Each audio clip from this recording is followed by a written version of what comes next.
Veja então o que diz o texto. Tomou, pois, o Senhor Deus ao homem e o colocou no jardim do Éden para o cultivar e o guardar.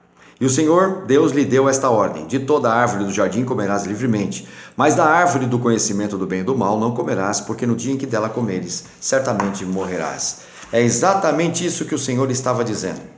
Escolha, você foi colocado aí com total liberdade e para escolher se vai cumprir todo o seu propósito existencial dependendo de Deus, ou se vai resolver seguir sozinho, totalmente separado de mim. Esta foi exatamente a questão que Adão precisava escolher. Ele vai depender de Deus para fazer e cumprir tudo aquilo que havia sido, para o qual ele havia sido criado, porque são propósitos, comandados. Ele tinha que fazê-lo, faria, dependeria de Deus, observaria os seus preceitos, estabeleceria então esse vínculo de dependência, de obediência, de sujeição, porque se ele fizesse isto, certamente não morreria. Haveria, como tratamos outro dia, sentados à mesa, eu e Daniel, como ele mesmo disse, pai, acredito que depois da escolha, se Adão escolhesse viver ao lado do Senhor e cumprir a lei estabelecida pelo Senhor, um mandamento apenas, mas que ele pudesse ali depender exclusivamente do Senhor, certamente haveria depois disso um estado melhor para toda a humanidade. E aí, tenho certeza, nós teríamos uma vida de maneira diferente daquela que temos hoje. Eles estavam lá e Adão, infelizmente, escolheu seguir separado do Senhor. E aqui entra a quarta verdade.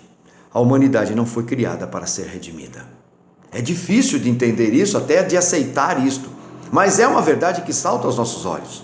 O plano de Deus, quando criou os seres humanos, era que estes assumissem suas responsabilidades reais como vice-regentes da criação, em plena obediência, em plena submissão, dependência dele mesmo.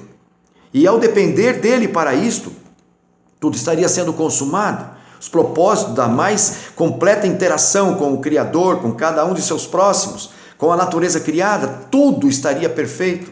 Deus tinha visto, irmãos, olhou para tudo aquilo que caminhava para esta decisão e viu que era bom, o homem teria que fazer isto.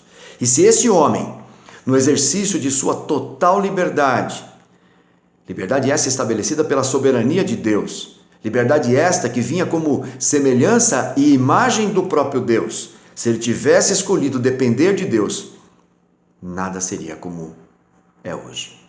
O pecado entrou e devastou.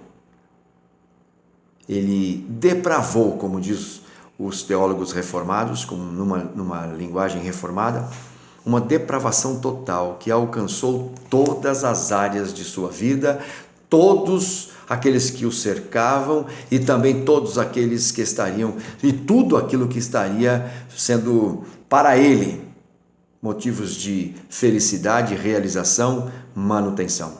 Toda a criação, até a própria criação, como lemos na liturgia, essa criação que hoje aguarda com ardente expectativa a libertação por conta daquele que a sujeitou, que foi justamente por causa do pecado de Adão.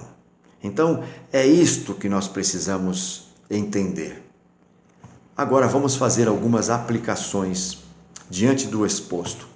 Diante dessas verdades que estão aqui na palavra de Deus, vamos fazer algumas considerações. A primeira delas, não podemos desconsiderar o estrago, o poder destruidor do pecado, de nossos pecados.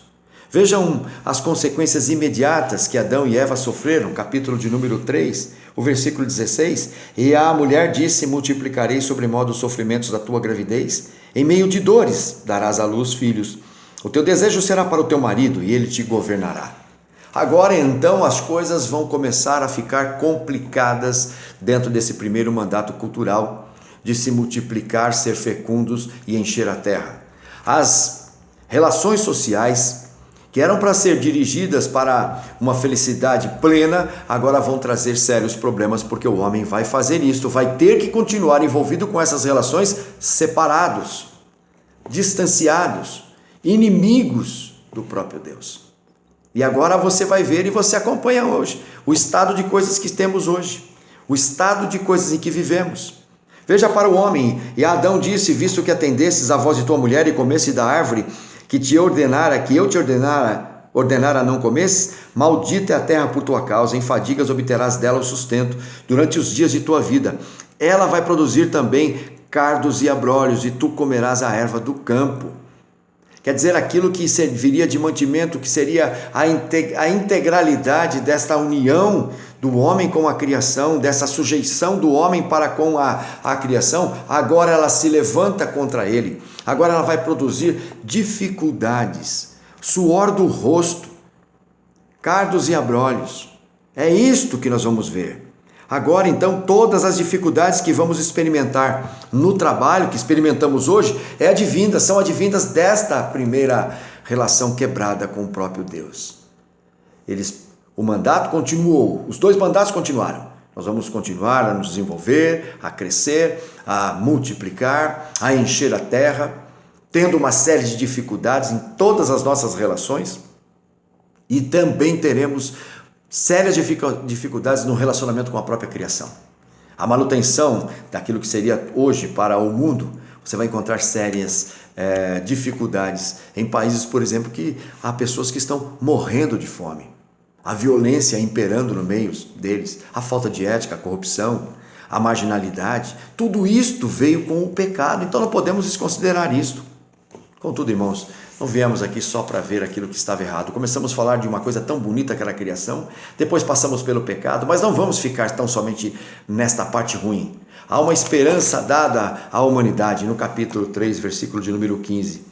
Porém, inimizade entre ti e a mulher, entre a tua descendência e o seu descendente, está falando isso para a serpente, para o próprio diabo, este te ferirá a cabeça e tu lhe ferirás o calcanhar. Se o homem conseguiu estragar tudo com o seu pecado, se o primeiro homem, o nosso representante federal, conseguiu fazer todo esse estrago, conseguiu trazer tudo isto para a nossa geração, Jesus Cristo vai tornar tudo infinitamente melhor do que havia sido preparado para nós e aquilo que perdemos em Adão.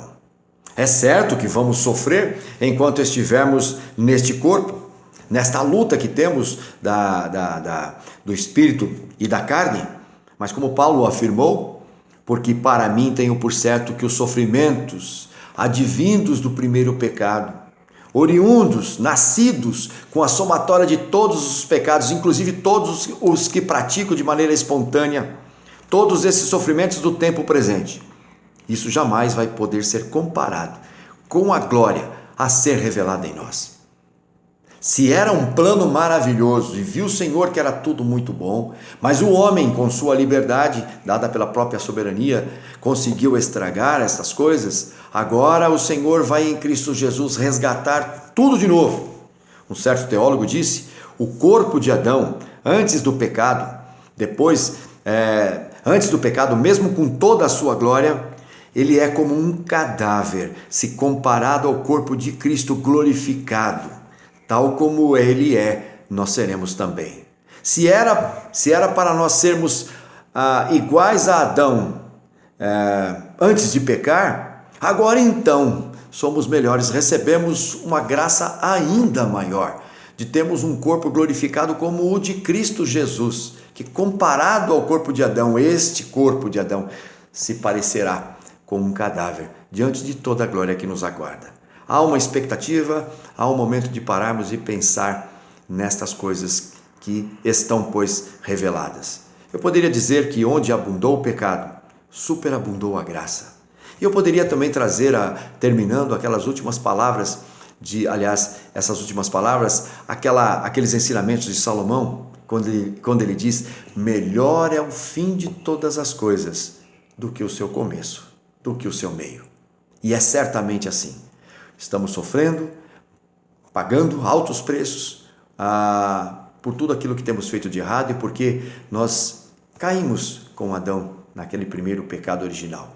Mas mesmo assim aguardamos juntos com a criação, com uma ardente expectativa, a libertação, a manifestação de Cristo. Se hoje morrermos, que é uma coisa que vem por conta do pecado, estaremos com Cristo.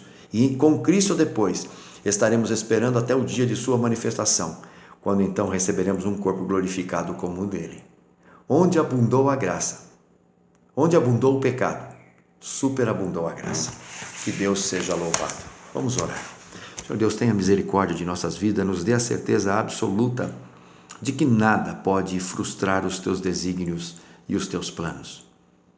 Nada, absolutamente nada pode fazer com que algo que o Senhor tenha estabelecido venha a não dar certo. Por isso acreditamos que o fim de todas as coisas, porque é o Senhor quem vai consumar todas as coisas, há de ser melhor do que aquilo que já foi criado, do que aquilo que já foi recriado, porque certamente estaremos com Cristo e certamente ouviremos esta avaliação dos lábios de Cristo, ao olhar para tudo aquilo de novo, um novo céu, uma nova terra, povo redimido, vivendo com Ele em eterna harmonia, não somente com Ele, com todas as pessoas e com tudo aquilo que foi recriado, que vai de ser recriado. Certamente ouviremos de seus lábios: e olhou e viu Cristo Jesus, que tudo isto era muito bom, e viu o Senhor que tudo isto é muito bom, que há de ser muito bom. Por isso te louvamos, por isso te agradecemos, e na pessoa de Cristo, o nosso Redentor, nós oramos e agradecemos. Em Cristo Jesus. Amém.